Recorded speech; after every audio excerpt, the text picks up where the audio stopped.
great. It was very exciting. Me entering into the tomb, which has been cut into rock. It has a central chamber.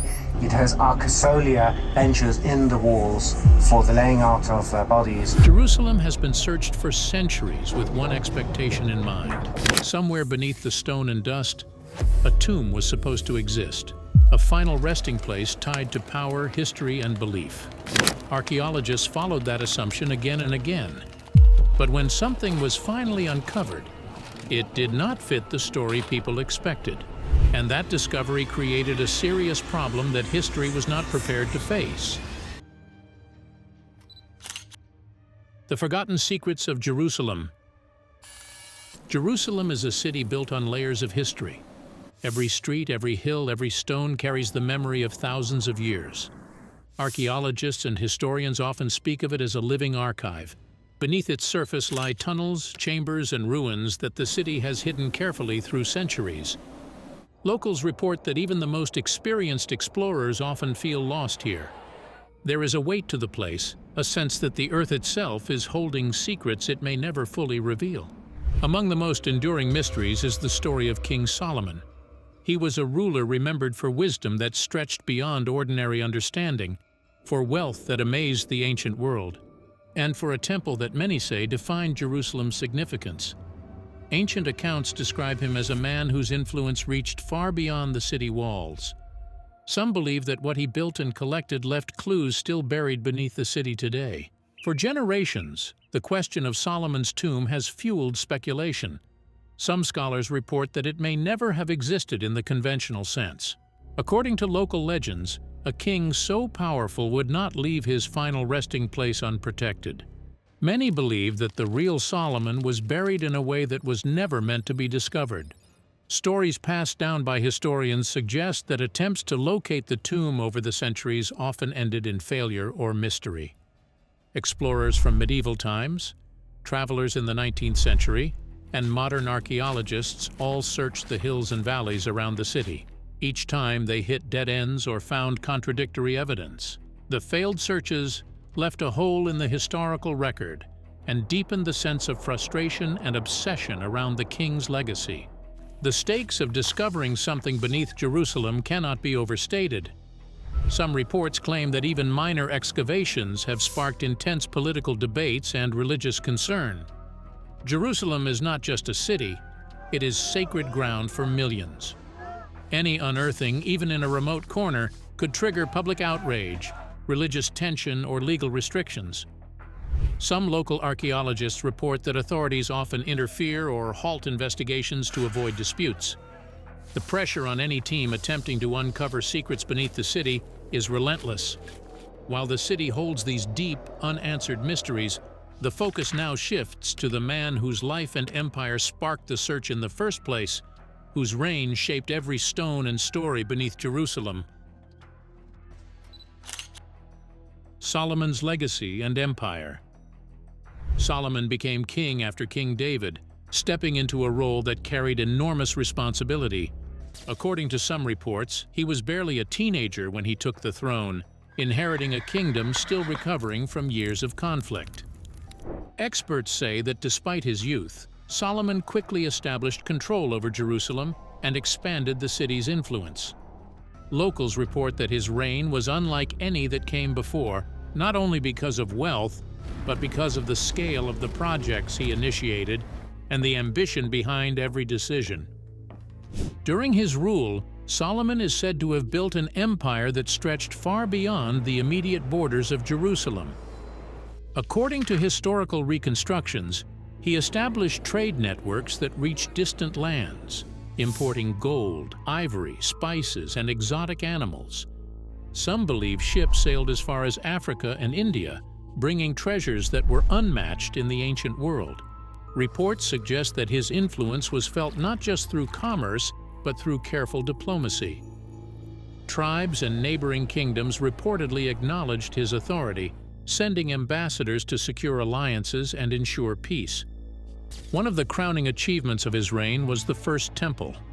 Archaeologists report that the construction involved massive cedar beams imported from Lebanon, gold panels that captured sunlight, and stonework so precise that mortar was barely necessary.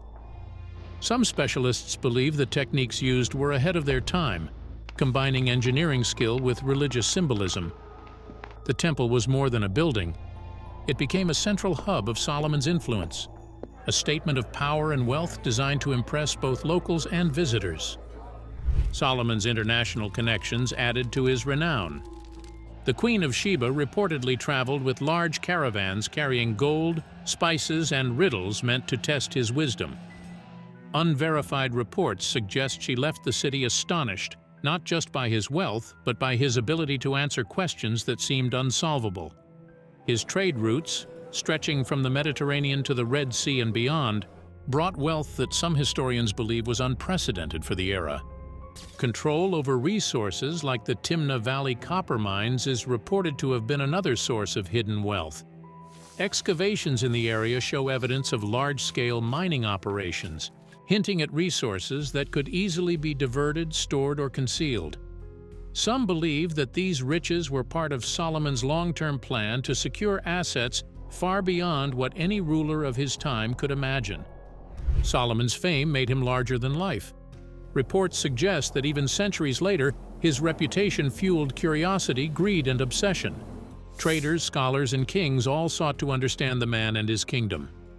Despite this, no one can confirm the exact locations of his treasures or the final resting place of his most valuable possessions.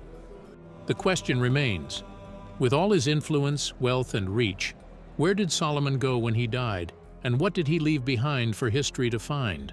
His empire and wealth laid the foundations for centuries of intrigue, but as the centuries passed, the answers became hidden, scattered, and fiercely guarded, setting the stage for the modern search that would uncover something far beyond expectations.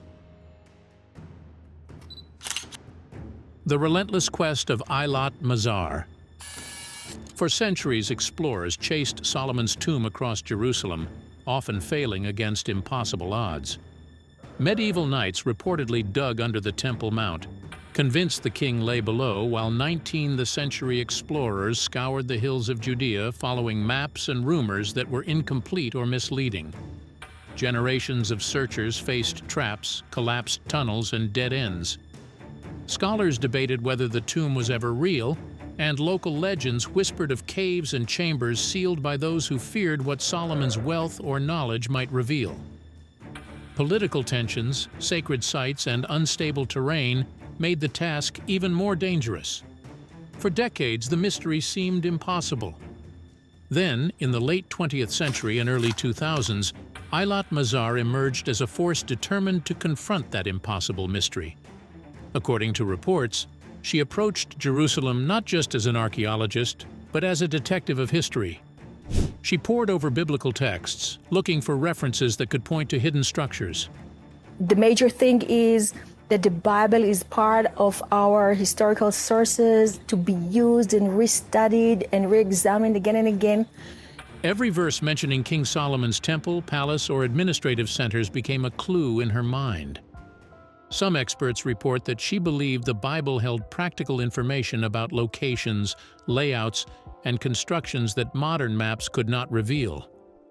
Mazar focused on the city of David, the oldest part of Jerusalem, where layers of history accumulated like sediment. She hypothesized that if Solomon's tomb existed, it would be near the structures he built or areas he controlled. Her team studied inscriptions, artifacts, and terrain carefully, combining textual evidence with physical observation. According to locals, she would spend hours walking the hills, measuring slopes, and noting depressions in the ground, convinced that small details could uncover centuries-old secrets. Her search was painstaking. Some reports say she faced skepticism from colleagues who thought the tomb could never be found. Funding was limited, and excavation permits were difficult to obtain in politically sensitive areas. Yet Mazar persisted, believing that Jerusalem still held its secrets for those willing to look deeply. In 2005, her work culminated in the discovery of a large, previously unknown structure beneath the city of David. Although she did not find Solomon's tomb, according to archaeological reports, the structure contained massive walls, ancient fortifications, and artifacts from the First Temple period. Mazar's discovery was groundbreaking. It showed that Jerusalem still held hidden history and gave modern archaeologists renewed confidence that the city's secrets had not all been unearthed. Her pursuit proved that the search for Solomon's tomb was not a dead end. It also demonstrated how meticulous research, combining biblical study with excavation, could lead to remarkable discoveries. Mazar did not uncover a king's resting place, but she revealed a layer of history that had been lost for millennia, setting the stage for the modern investigations that would follow.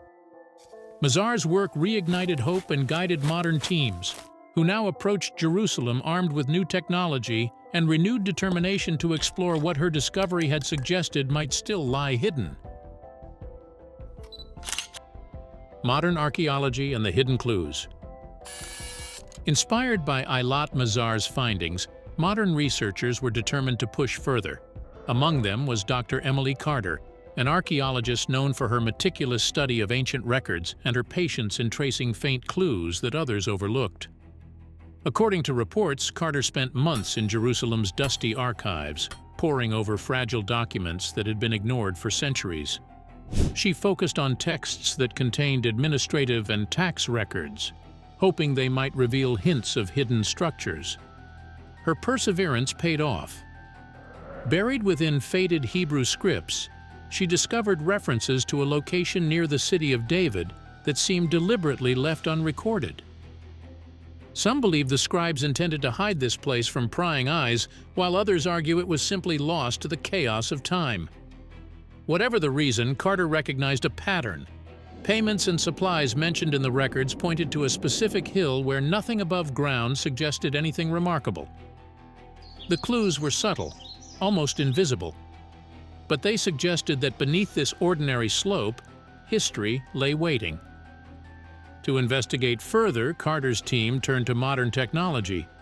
Ground-penetrating radar allowed them to peer beneath layers of soil and stone without breaking the surface. According to her reports, the scans revealed unusual formations that could not be natural. Long, deliberate tunnels stretched beneath the hillside, some narrow and unstable, others twisting as if designed to mislead anyone who entered.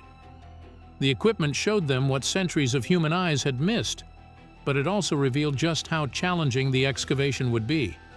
The terrain itself was a formidable obstacle. Steep slopes of sharp limestone tore at their equipment, and loose soil threatened to collapse under the weight of each step. Political interruptions added another layer of tension.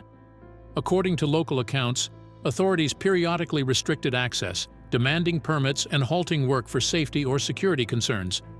Every pause heightened the pressure. Weeks and months of careful effort were required just to clear small areas safely, and the team had to move with extreme caution to avoid triggering landslides or damaging any potential findings. Persistence finally brought results. After a heavy rainstorm, a shallow depression appeared in the hillside, previously invisible to the naked eye. Some team members reported feeling an instinctive tension, as if the ground itself held its breath. The depression aligned perfectly with the indications from the archives and radar scans. According to Carter, it was the first visible sign that they were on the right track, a confirmation that centuries-old secrets had survived through deliberate concealment. The depression marked the entrance to a system of tunnels that were more than just passageways.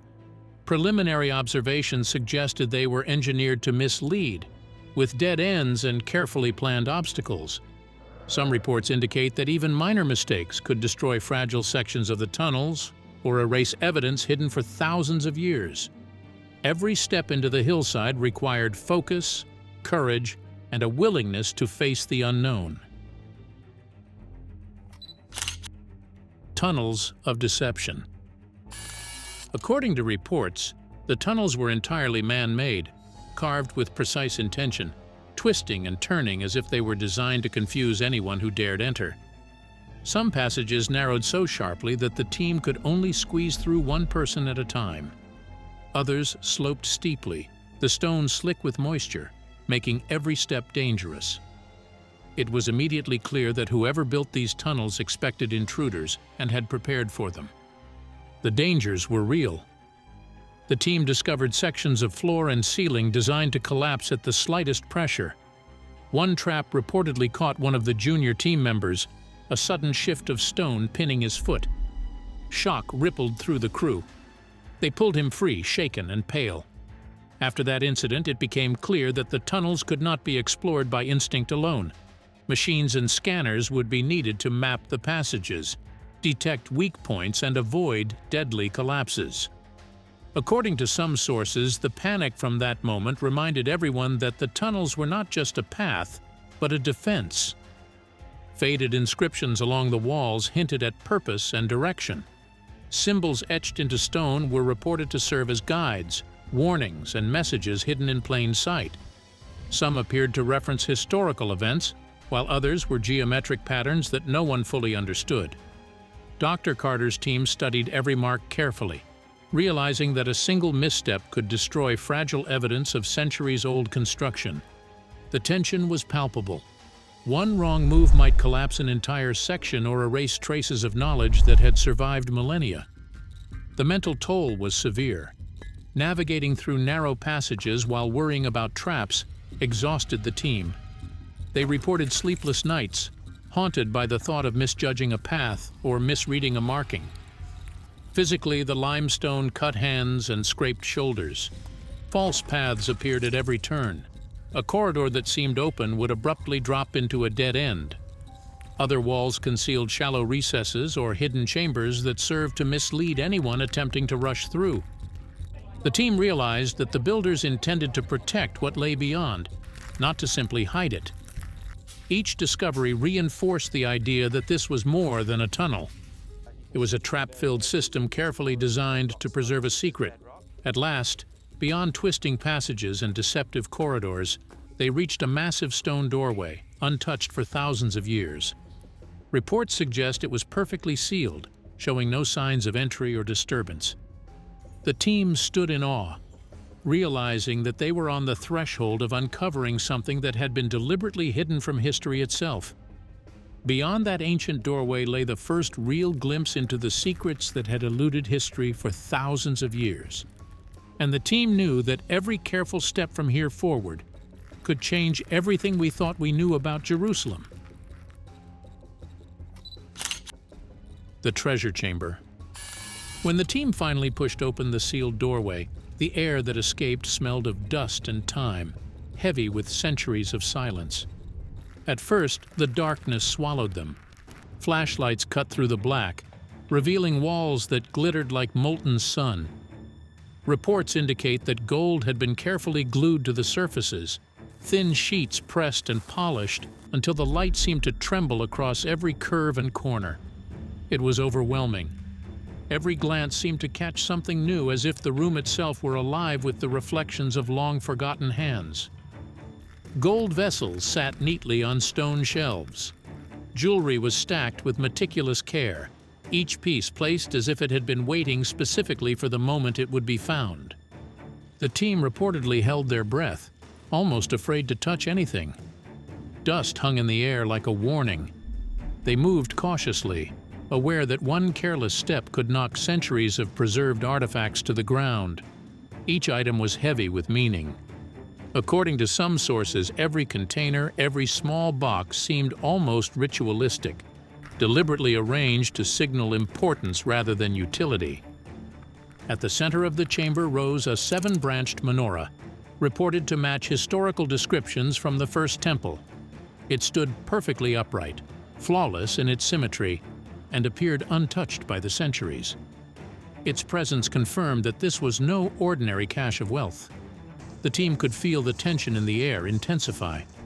There were no human remains anywhere, which only heightened the mystery. This was not a tomb. Fragments of silk, faded but unmistakable, hinted at trade routes stretching to India and Africa. Ivory carvings, delicate and fragile, suggested immense wealth acquired through negotiation and conquest. Small jewelry boxes contained chains, earrings, and gemstones, some still glittering with emeralds, rubies, and lapis lazuli. According to reports, the arrangement of these treasures was deliberate, almost threatening in its precision.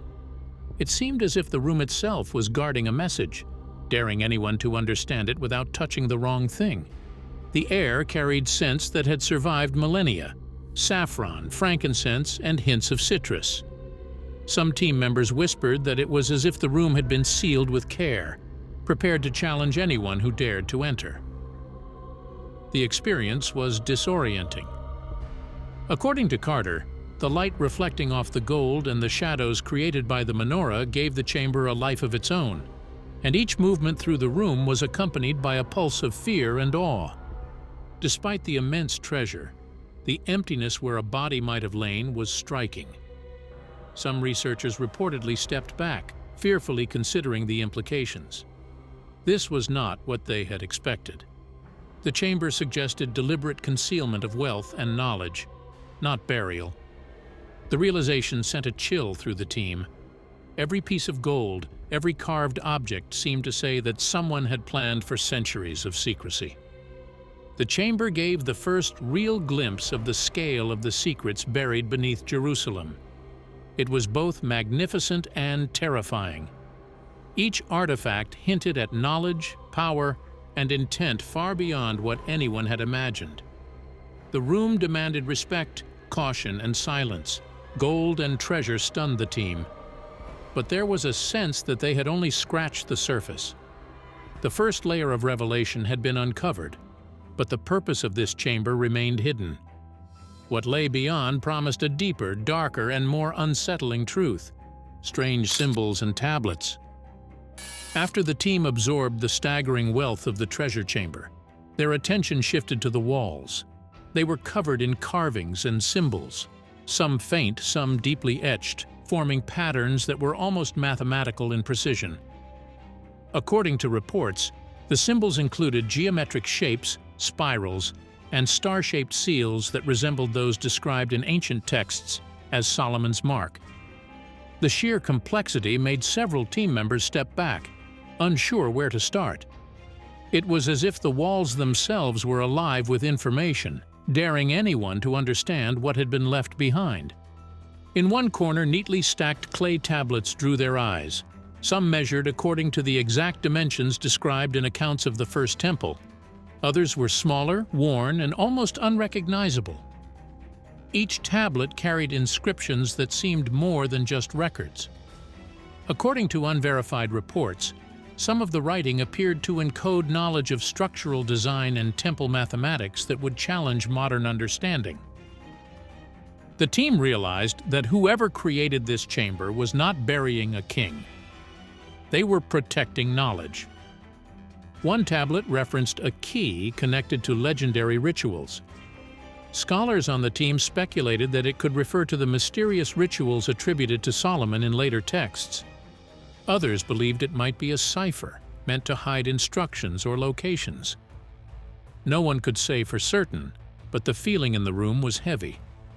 The gold and treasures had impressed them, but the tablets demanded focus, caution, and patience. A small sealed chest in a shadowed corner bore the same star symbol etched across the walls. No hinges or locks were visible. Some believed it contained a further layer of knowledge or treasure, perhaps the most critical part of what the chamber was meant to protect. According to reports, the team did not open it immediately.